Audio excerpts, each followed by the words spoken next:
El Señor esté con ustedes. Vamos hoy a abordar el capítulo 8 del libro de Daniel, que dice: durante el tercer año del reinado de Belsasar, yo Daniel tuve otra visión, además de la que antes había tenido. Durante la visión me parecía estar en la ciudadela de Susa, en la provincia de Elam, a orillas del río Ulai. Miré a lo lejos y vi un carnero que estaba a la orilla del río. Tenía 2 cuernos altos, pero uno de ellos le había salido más tarde y era más alto que el otro. Vi que el carnero embestía con sus cuernos hacia el oeste, el norte y el sur, y que ningún otro animal podía hacerle frente ni librarse de sus golpes. Hacía lo mejor que le parecía, y cada vez era más fuerte. Todavía estaba yo pensando en lo que había visto cuando me di cuenta de que un chivo venía del oeste, corriendo tan deprisa que ni siquiera tocaba el suelo. Este chivo tenía un gran cuerno entre los ojos, y cuando llegó cerca del carnero entre dos cuernos que yo había visto junto al río, lo embistió con todas sus fuerzas, y le rompió sus 2 cuernos, sin que el carnero tuviera fuerzas para enfrentarse con él. Después el chivo derribó por tierra al carnero y lo pisoteó, sin que nadie pudiera salvarlo.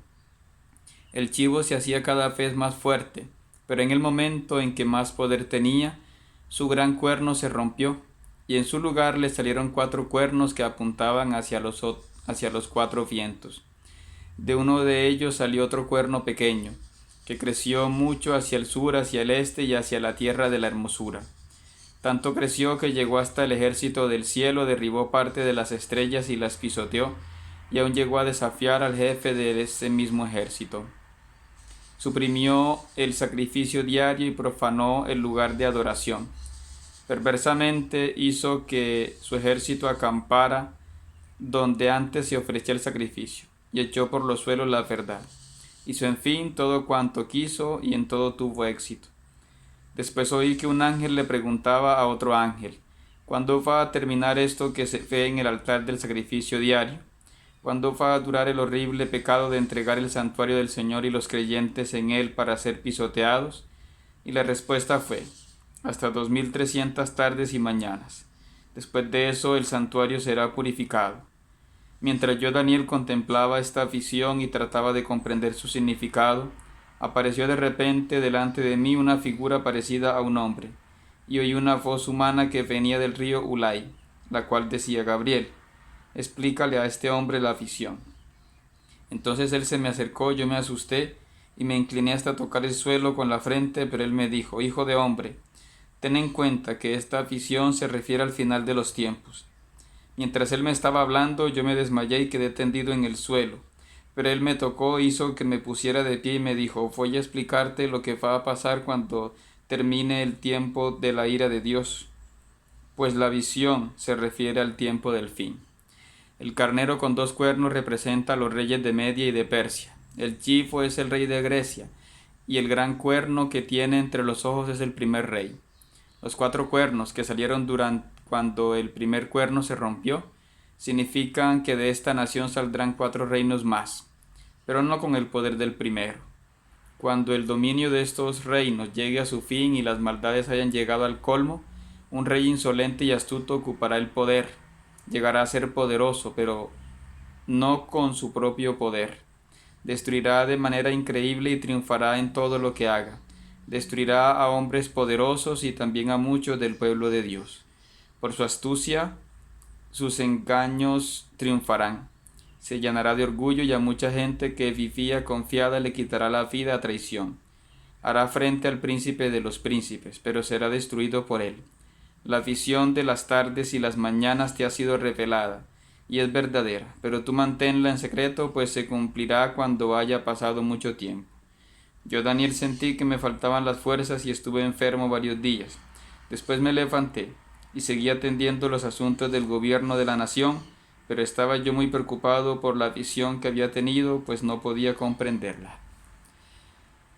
Estamos pues en el capítulo 8, después de haber escuchado cómo Daniel contemplaba en el capítulo 7 esas bestias que representan al ser humano cuando muestra lo peor que tiene en su corazón. Eso lo escuchamos en personas que han causado daño a su propia familia por la droga, por la violencia, por la infidelidad, o personas que han hecho daño a otros. En el caso de los crímenes que decimos que claman al cielo, una violación, un abuso, una masacre, bueno, tantas cosas que el ser humano llega a pasar un límite en el que se vuelve eso, una bestia. Y hay personas que dicen no puedo dormir, no puedo conciliar mi sueño porque cometí tal crimen, ¿no? Eso lo sabemos, sobre todo los que trabajamos en cárceles o, en fin, con personas que han cometido grandes errores, ¿no? Los sacerdotes como confesores, también a veces escuchamos algunas de estas historias.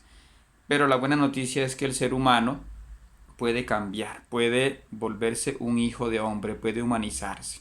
En ese sentido es que Daniel aborda esta parte, ¿no?, del Hijo del Hombre, y muestra allí en el capítulo anterior a ese anciano que dice de Días, un anciano con canas, que incluso en los cuadros, en los dibujos católicos de Dios Padre, Hijo y Espíritu Santo, ese anciano es representado como el Padre Dios junto a su Hijo Jesucristo, ¿no?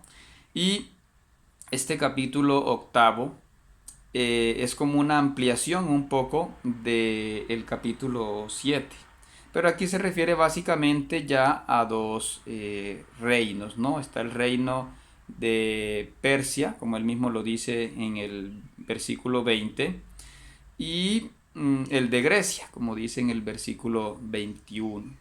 Los estudiosos dicen que este capítulo octavo está en hebreo, pero parece traducido del arameo. Aquí no presenta una escena aterradora, sino que muestra a Daniel transportado hacia Susa, la capital de Elam. En ese video que tenemos sobre la antropología de Elam y de Persia, pues hay más información sobre esta ciudad, ¿no?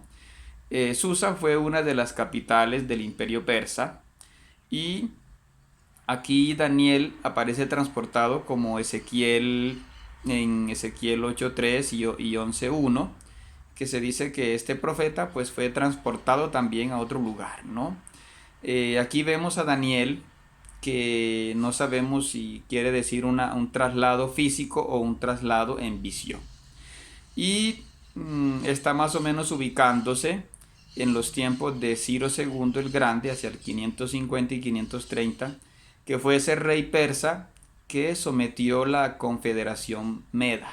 Todavía algunos hablan de Imperio Medo, pero la arqueología muestra que no había un imperio así unificado, sino una confederación, como sucedió a Grecia cuando fue unificada pues por Filipo, el papá de Alejandro, y luego por Alejandro Magno, ¿no? Aquí un detalle que vemos en este capítulo es que no elogia al imperio persa. Recordemos que el segundo Isaías elogia incluso a Ciro como un Mesías, como el liberador de los israelitas. Pero aquí en cambio se describe al imperio persa como un carnero caprichoso, ¿no?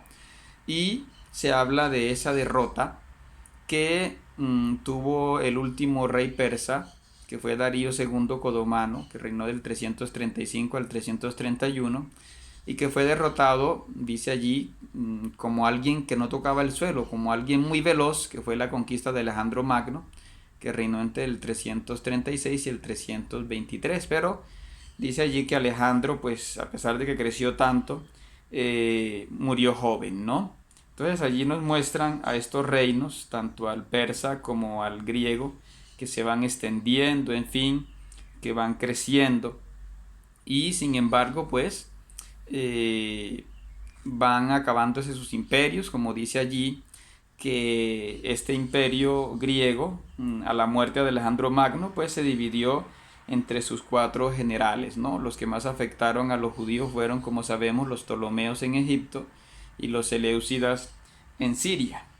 Y aquí vemos de nuevo la figura de Antíoco IV Epífanes, del cual se dice pues que es un cuerno pequeño y un tipo prepotente, que incluso desafió al ejército del cielo, es decir, fue un tipo blasfemo y derribó parte de las estrellas. Aquí está hablando de esos valientes mártires macabeos y mártires pues que se opusieron a abandonar la ley del Antiguo Testamento. Dice aquí en el versículo 11, llegó a desafiar al mismo jefe de ese ejército, el del cielo, suprimió el sacrificio diario y profanó el lugar de adoración. Algunos toman esto como un texto sobre el anticristo, cuando en realidad se está hablando es de las profanaciones que hizo Antíoco IV Epífanes en el templo de Jerusalén. Perversamente, dice en el versículo 12, hizo que su ejército acampara donde antes se ofrecía el sacrificio y echó por los suelos la verdad. Entonces, aquí está Daniel preocupado por la profanación del templo en tiempos de Antíoco IV Epífanes. No está hablando de la profanación que hizo después Tito hacia el año 70 después de Cristo, ¿no? Hay un texto, una pregunta en el versículo 14, donde dice, bueno, ¿y esto hasta cuándo va a ser? ¿Sí? Entonces en el versículo 14 se responde, hasta 2300 tardes y mañanas, entonces será purificado el templo. Aquí se hace referencia, como nos dice el padre Daniel Alexander Dileya, que se está haciendo referencia al número de sacrificios vespertinos y matutinos que se hacía en el templo, en el segundo templo en este caso, ¿no?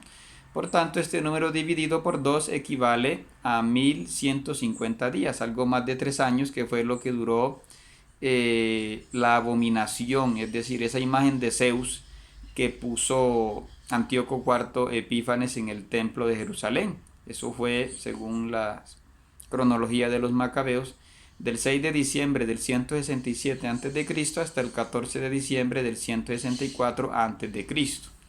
Y aquí Daniel explica esta visión, recibe la explicación del ángel Gabriel, pero se reserva la manera de la irrupción del reino, ¿no? Daniel esperaba que ese reino irrumpiera en ese tiempo en que él vivía, ¿no? El autor de este libro. Por eso dice, ya estamos en el final de los tiempos, ¿sí? Pero sabemos que ese reino de los tiempos no llega en ese año 164 antes de Cristo, sino que llegó en la época de Cristo y no llegó exigiendo la destrucción de los invasores romanos, sino llegó trayendo la misericordia de Dios, pidiendo más bien la conversión de todos, un proceso más lento, pero más firme. Entonces, como decimos, no podemos sacar de estos capítulos de Daniel una alusión a un anticristo, sino a la actuación de Antíoco IV Epífanes, que provocó esta abominación y que el autor de este libro esperaba que irrumpiera el reino de Dios de una manera casi maravillosa. En cambio, con Cristo llega de una manera más silenciosa, pero a la vez más firme, porque con Cristo llega el reino de Dios de verdad prometido.